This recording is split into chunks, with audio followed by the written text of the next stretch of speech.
तुम परिहास में भी किसी का अमंगल करने की सोच बंद कर दो। तुम्हारा कभी अमंगल नहीं होगा। दूसरों का तुम अहित करते हो, दुख देते हो और तुम सुखी होना चाहते हो। ये असंभव, ये अज्ञान की प्रवृत्ति हटा दो। परिहास से मजाक में भी किसी को दुख मत दो। मजाक में भी किसी को ऐसे कटु वचन मत कहो जो उसके हृदय छू जाए, हृदय को दुख पहुंचा दें। यदि तुम्हारा कोई अपमान करके कड़वी बात कहे तो बहरे बन जाओ। सुनो मत, नहीं सुनना। समझो जैसे कोई पागल आदमी हमें गाली दे, अपनी कुचेष्टाएं हमारे ऊपर करें तो हमें रहता है कि पागल है। ऐसे ही त्रिगुणात्मिका माया के द्वारा जिनके ज्ञान का अपहरण कर लिया गया है, सत्य मार्ग के पथिक की अवहेलना करें, निंदा करें, दोष दृष्टि करके दोष निकालकर उनको प्रकाशित करें, वर्णन करें। कोई फर्क नहीं पड़ना चाहिए, क्योंकि वो बेचारे पागल हैं। त्रिगुणात्मक माया अविद्या के द्वारा उनकी बुद्धि मलिन कर दी गई है।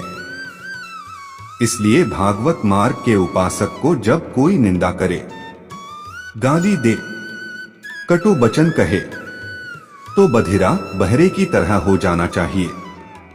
सुनाई ही नहीं दिया, ऐसी उपेक्षा कर देनी चाहिए। पर अपने द्वारा किसी का भी अप्रिय वाणी से परिहास अपमान नहीं करना चाहिए। किसी की चुगली नहीं करना, किसी की निंदा नहीं करना। हमारी करे तो बहरे बन जाना, सुनना ही नहीं। पूज्यपाद सूर्या बाबा जी महाराज कहते हैं, जब तुम्हारी भाषा में तुम्हारे को कोई अपमानित करें, निंदा करें तो मैसेज सुनकर निकाल दो।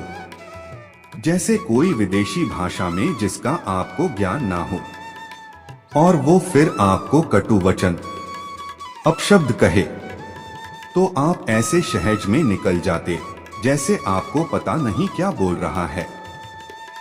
जब पता हो क्या बोल रहा है फिर भी हमारे अंदर कोई फर्क ना पड़े तो समझो हम उपासक हैं अध्यात्म मार्ग के। परेशान दोषान श्रुति मनु विलोकेंद्र नहना। जब दूसरों के कोई ऐसे हमें दोष दिखाई देने लगे, देखो ये तो वृंदावन में आकर ऐसा कर रहा है, ये तो ऐसा कर रहा है। यह कहानी भी तो समझना चाहिए कि हमारे पतन का समय आ गया है। पहचान है यह परदोष दर्शन, परदोष वर्णन, परदोष श्रवण, ये परमार्थ में पर्दा डाल देते हैं। पता ही नहीं चलेगा कि अध्यात्म क्या है। ध्यान से सुन लीजिए, साधन चल रहा है पर यह असाधन होता है, इसीलिए भगवान की अनुभूति नहीं होती। प्रदोष दर्शन, प्रदोष कथन, प्रदोष श्रवण ये तुम्हारे परमार्थ का अपहरण कर लेंगे। इसलिए परेशान दोषान श्रुति मनु विलोकेंद्र नहना। दूसरे के दोष ना तो आंखों से देखने, ना श्रवणेंद्री से सुनने हैं और ना वाणी से कहने हैं। यदि ऐसा करोगे तो तुम्हारा भागवत मार्ग रुक जाएगा। भजन करने से जो भगवदानंद की अनुभूति होती है वो ऐसे उपासक को बिल्कुल भी अनुभूति नहीं होने देगी।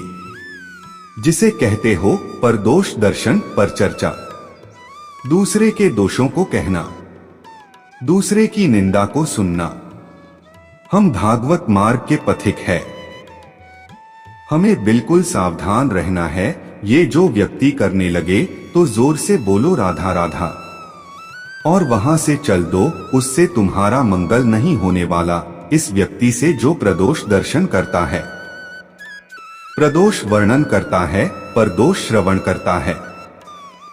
श्रीपाद कह रहे हैं, जब तुम्हें कोई कष्ट पहुंचावे तो पत्थर शरीर के हो जाओ, कठोर सह जाओ चुपचाप। ऐसे कि कोई पत्थर में चोट पहुंचावे तो कोई फर्क नहीं पड़ता, ऐसे तुम्हारे ऊपर कोई फर्क नहीं पड़ना चाहिए। यह भागवत प्राप्ति के लिए सहनशीलता अनिवार्य है। तो कोई भी हमें पीट के चला जाए, हम सह जाए, ऐसे तो बहुत अत्याचार बढ़ जाएगा। नहीं, ऐसे तो कोई हमें पीट के ही चला जाएगा। नहीं, तुम्हारे समीप भागवत आश्रित हो, भगवान का रक्षा कवच लगा हुआ है। आपको पुष्ट करने के लिए, परमार्थ का शूरवीर योद्धा बनाने के लिए भगवान थोड़ी दे दे किसी को, भले कि अपमानित करो इसे, देखो कैसा लगता इसको। अपमानित हुआ, बहुत दुखी हुआ, रो दिया प्रभु से। फिर प्रभु किसी ना किसी रूप में संत जन से, गुरुजनों से समझाएंगे, ये तुम्हारी स्थिति ठीक नहीं, सहना सीखो। जब इन दंडों को सह जाओगे तब महाप्रेम को सहने की समर्थ आएगी। तुम द्वंद्वों में विचलित हो रहे हो, कोई अपमानित कर दिया, गाली दे दिया, तुम रो पड़े, फिर महाप्रेम को कैसे सहोगे। वह प्रभु तुम्हें समर्थ बनाने के लिए भले किसी को प्रेरणा कर दें, अन्यथा कोई ऐसा पैदा नहीं हुआ कि भक्त का बाल बांका कर सके। वो हाथ उसी समय नष्ट हो जाएगा जो जिस समय भगवान के भक्त की तरफ वो अन्य भाव से हाथ उठाएगा, अपमान भावना से। राम रोष पावन सो कर ही, जो अपराध भक्त कर करें, हमें चाहिए सहनशीलता। अगर कोई हमें कटु वचन कह रहा है, कोई पीड़ा पहुंचा रहा है, चुपचाप सह जाओ।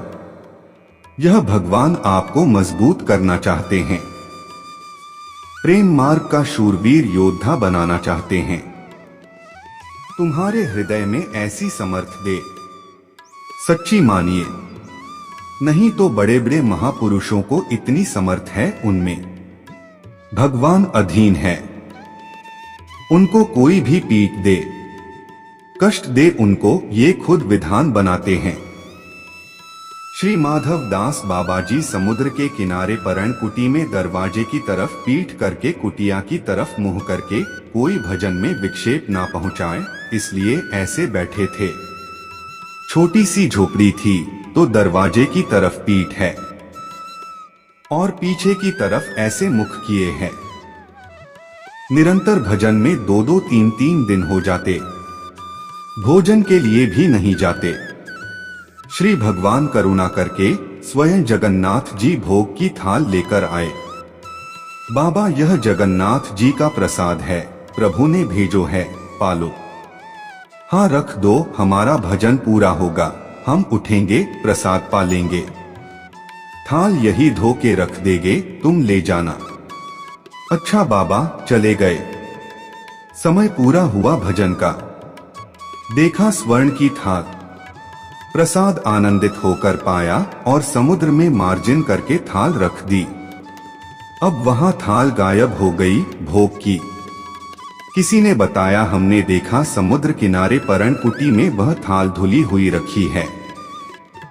माधव दास बाबा के यहाँ भागवत पार्षद जन आए, थाल चुराई, पिटाई की, कुछ नहीं बोले। जैसे भगवान ने प्रसाद दिया उसमें आनंद, वैसे ही भगवान के पार्षद आए, धक्का मुक्की की, पिटाई की, उसमें भी आनंद। भोग की थाल भक्त बाबा के, और अगर ले जाते तो सब बाहर ही तो थे, किसी पार्षद का ध्यान तक नहीं गया। पार्षद बैठे हुए चिंतन कर रहे, भगवान प्रभु पिटाई करवाना चाहते थे, नहीं किसी की ताकत है, वह तो भक्त की परीक्षा ले रहे थे। भक्तजनों के साथ कभी कभी ऐसे बर्ताव हो जाते हैं, तो ये नहीं सोचना चाहिए कि भगवान कहाँ थे, रक्षा क्यों नहीं की।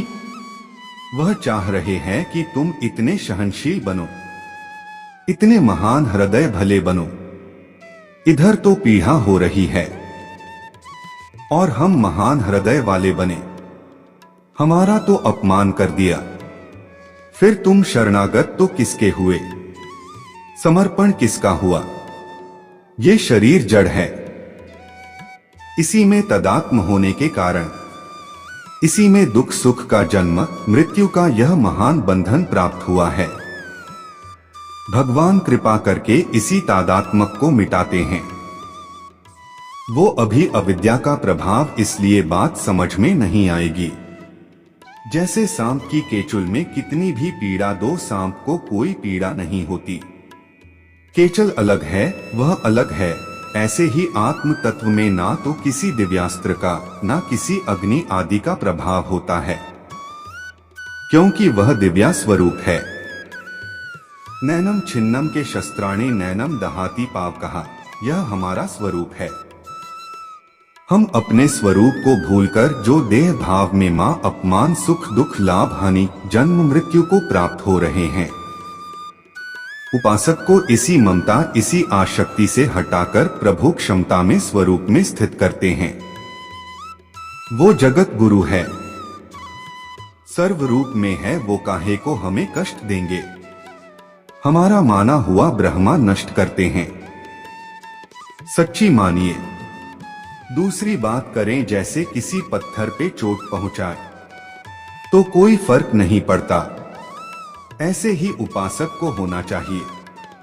श्री आनंद बोधाश्रम स्वामी जी महाराज, फतेहपुर जिला में अश्विनी घाट गंगा किनारे, बड़े महापुरुष। जब से गुरुजी ने संन्यास दिया था, गंगा जी की रेती की शिवा कभी ऊपर नहीं चढ़ते थे।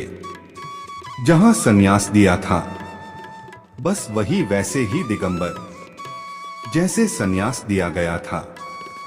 निर्वस्त्र संन्यास दिया जाता है, गंगा जी में खड़े करके। बड़ा कठोर प्रसंग होता है।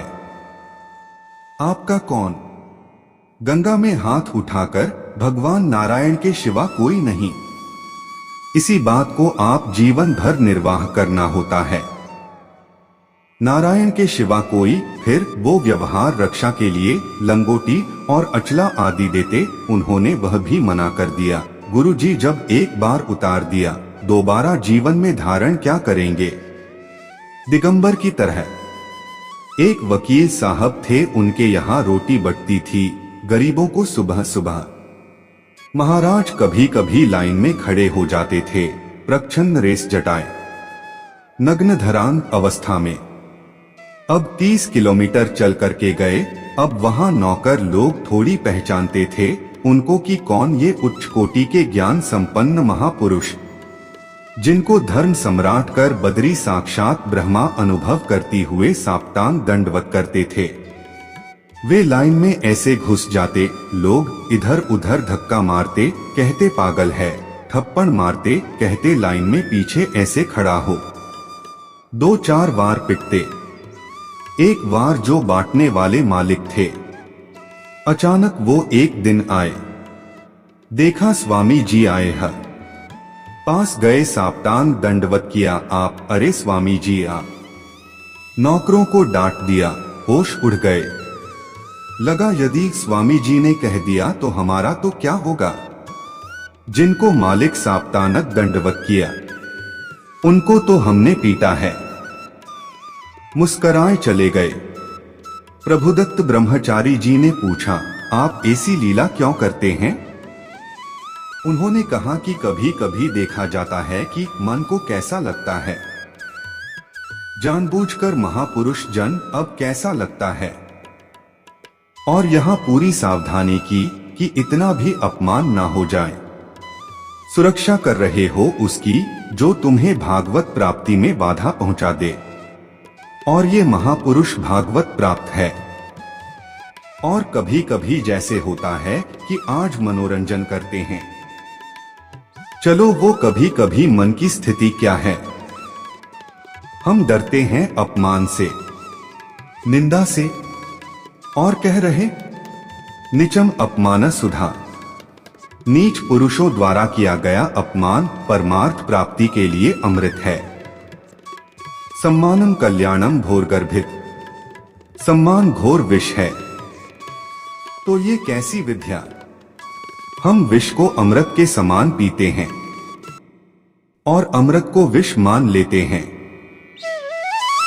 ओम राधे राधे राधे, हरे कृष्णा हरे कृष्णा हरे कृष्णा हरे कृष्णा, राधे राधे राधे, हरे कृष्णा हरे कृष्णा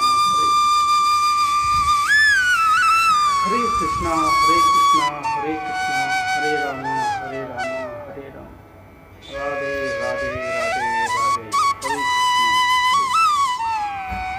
ओम राधा राधा राधा, हरे हरे कृष्णा हरे कृष्णा हरे कृष्णा हरे राधा राधा राधा हरे कृष्णा हरे कृष्णा हरे कृष्णा हरे कृष्णा हरे कृष्णा हरे रामा हरे रामा हरे रामा हरे कृष्णा हरे कृष्णा हरे कृष्णा हरे रामा हरे रामा हरे रामा हरे कृष्णा